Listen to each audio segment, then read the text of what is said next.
सिगांथाराव आङो जोंनि बासायगिरि फोरबो जिसुखौनो हाजासे हामबायदों मानोना दिनै जोंनि जेनाखि बे मण्डलिनि जागायनाय बियो जादों जाहैबाय 1972 निफ्राय दिनैनि बे 2022 एबा 2022 मायथाइयाव जोंनि मण्डलिया मोनसे सनाथि जुबिलिखौ खुंनो हादों। दिनै बे खुंनायानो जादों जाहैबाय दिनै जोङो गोबाव 50 बोसोर इसोरा जोंखौ दैदेननायखाय जोङो बेखौ गोसोखांनो थाखाय जोङो गासै मण्डलिजों ज' जानानै जोंनि बे रंजामाखौ जोङो थाम-थिम खालामनायजों दिनैनि दिनखौ थि खालामनानै जोङो गासै मण्डलि आरो जोंनि साखाथियाव थानाय मण्डलिफोरनि एबा दिनै जिसुखौ फोथायग्राफोरखौ जोङो ज' खालामनानै दिनैनि बे रंजामाखौ जोङो फालिनाय जादों।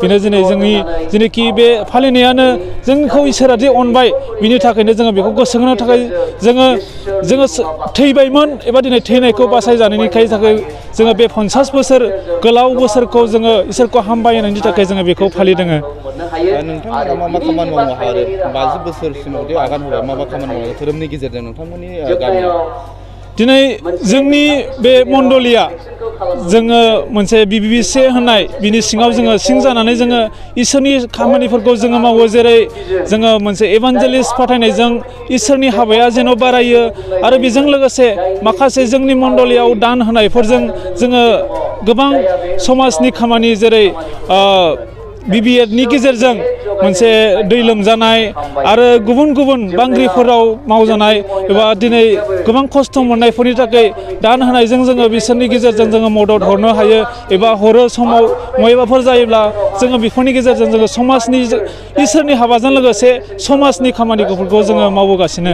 नोंथांमोना 50 बोसोरनि जे खामानि मावनायनि गेजेरजों गामियाव माबायदि धोरोमनि खामानि मावनानै जौगादों आरो लाइमोनफोर एबा समाजाव माबायदि मुलाम्फा जादों? दिनै जोंनि धोरोमजों जोङो गोबां जोंनि धोरोमखौ लानानै जोङो लाइमोन जोहोलाव सिख्लाफोरखौ जोङो मारै गसंथानांगौ एबा दिनै संसारनि जेनाखि मोजां गाज्रि दिनै गोबां जोंनि गेजेराव मोनसे गाज्रि हुदाफोर जेरै ड्राग्स लानाय जोङो बेफोरखौ मारै थख' जानो जोङो बेखौ धोरोमजों लानानै जोङो बे समाजखौ मारै फोसाबनो जोङो जोंनि गिर्जाफोराव जोङो फोरोंनाय जायो एबा मारै संसाराव थाबायनांगौ जोङो बेफोरखौ लानानै गेजेर गेजेर प्रग्राम खालामनायफोरजों जोङो बे जोंनि समाज सुस्रांनायाव जोङो लोब्बा लायो। नोंथांमोननि दिनैनि बे सनाथि मायथाइ फोरबो फालिनाय साननैनि बाहाय माखासे जोङो एक्टिभिटि नुदों जेनेबा सावगारि नुनो मोन्दों माखासे दैखर नुनो मोन्दों न'मा न' बायदि गिर्जा नुनो मोन्दों जोङो दा बेखौ मानि थाखाय खालामनाय जादों नोंथांमोना बे सावगारिखौ दिनैनि बे फालिनायाव मानो होफानाय जादों मानो देखायनाय जादों?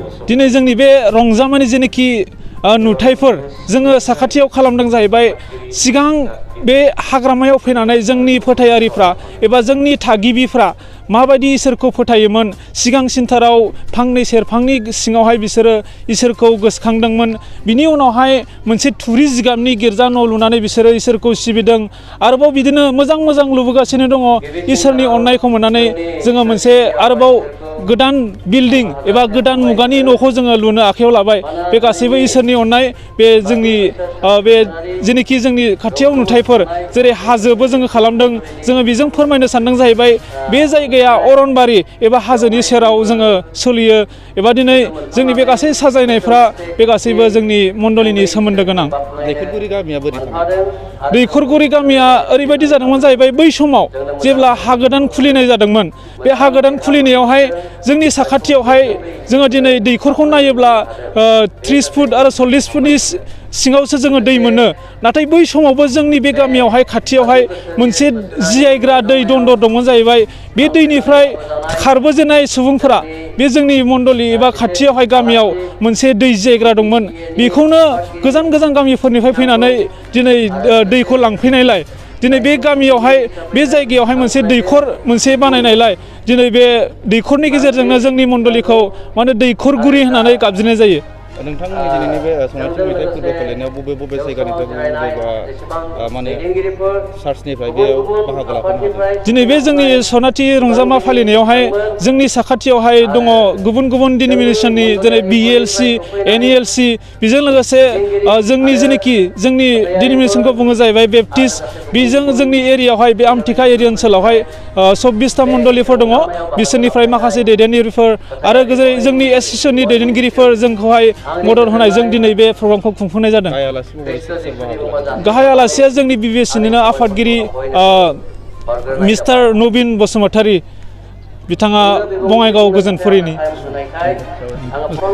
आङो बुंनो सानदों जे जोंनि जेनाखि दैखरगुरि मण्डली एबा दैखरगुरि गामि जोंनि गिर्जाया टटेल दासिमाव 21 एकसखहरल' दङ।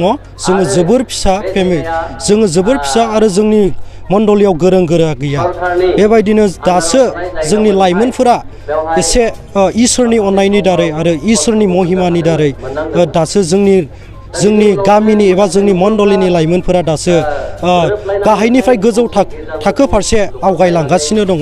दासो गोबांथार जोंनि गेजेराव बेबायदिनो ग्रेजुवेसनफोर गैया, बेबायदिनो मुलुगसोलोंसालिफ्राव फरायनायफोर गैया। नाथाय दा जों आसा खालामो जोंनि जेनाखि फोरबु इसोर एबा फोरबु जिसुआ अनोब्ला जोंनि मण्डलीनि लाइमोनफोरा बेबायदिनो गोजौ फारसे आवगायलांगोन होननानै दा जोंनि गेजेराव गोबांथार बेबायदिनो 20 जनसो लाइमोनफोर दङ, हौवासाफोर आरो हिन्जावसाफोर।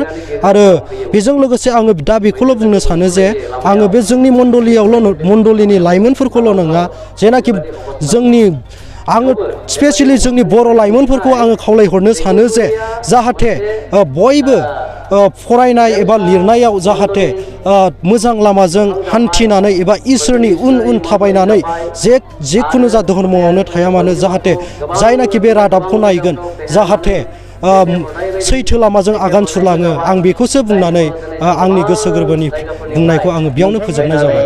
50 बोसोराव नोंथांमोननि सारसा एबा मण्डलीया 50 बोसोराव आगान होबाय। 50 बोसोराव आगान होनाय लोगो लोगो मोनसे बैसो जानाय होनना जों मिथियो दा बेनि गासै मावनाय दांनाय मोनसे आदर्श गोनां जानांगौ होनना जोङो मिथियो। दा नोंथांमोननि जिखिनि बे सार्च एबा मण्डलीयाव थानाय गासै दैदेनगिरि गामिनि जिखिनि सिबियारिफोरखौ मोनसे आब्रुथि मोनसे मायथाइयाव हाबनाय हिसाबै उननि समाव माबायदि जाजानो लुगैयो, माबायदि मावलांजानो लुगैयो दिनैनि बे गथ'फोरनि गेजेरजों?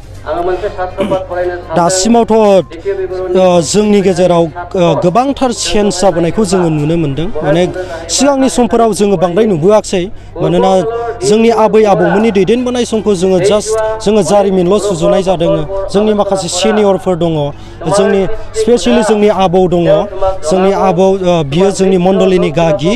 बिथांमोना जेनाखि जोंनि मण्डलीनि साफ्रोमबो दैदेनगिरिफोरखौ बिथाङानो दिनैहाय नैबे स्टेजसिम लाबोदों, बानजायै नैबे स्टेजसिम लाबोदों। फिन बेबायदिनो आरोबाव आङो जोंनि मण्डलीनि साफ्रोमखौबो बेबायदि जाजानो हास्थायो जे जाहाथे जोंनि मण्डलीनि साफ्रोमबो उननि समफोराव जाहाथे इसोरनि उन थाबायनानै जाहाथे इसोरनि हाबाखौ मावलाङो एबा मोजां लामाजों थाबायलाङो। आङो बेखौल' बुंनाय जायो। मण्डलीनि दैदेनगिरिया सोरमोन? आफादगिरि नेहाथारिया अबसे जोंनि गायसनजेननाया आबु सुरेन नार्जारि होननानै बुङो। बिथांखौ लाबोयोब्ला मोजां जायोमोन। बिथाङानो जोंनि गायसनगिरिमोन आरो माखासेया मण्डलीनिफ्राय गोमालांबाय, थैलांबाय आरो बेबायदिनो माखासेया गुबुन जायगायाव खारलांफिननानै दङ।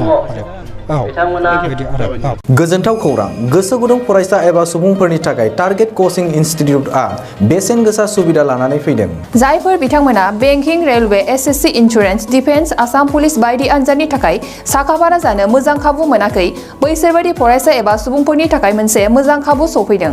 बरपेटा रोड विशाल मेगा मार्टनि साखाथियाव थानाय आमतलाव बे टारगेट कचिं इनस्टिट्यूटखौ खुलिनाय जादों। आथिखालनि साख्रि मोनै आरो बेकार जेंनाखौ नोजोर होनानै बे टारगेट कचिं इनस्टिट्यूटआ सोलोंसाफोरखौ गोबां गियान होनो थाखाय राहा लादों। बे टारगेट कचिं इनस्टिट्यूटआव सोलोंथाइ होनो लानाय आयदाफोरा जाबाय banking, railway, SSC, insurance, defence आरो आसाम पुलिस। जायफोर सोलोंनो गोसो गुदुं बिथांमोना टारगेट कचिं इनस्टिट्यूटआव मुं थिसननो एबा गोबां मिथिनो थाखाय 8134097059 एबा 8638961177 जानबुं नाम्बाराव जगाजग खालामनो हागोन।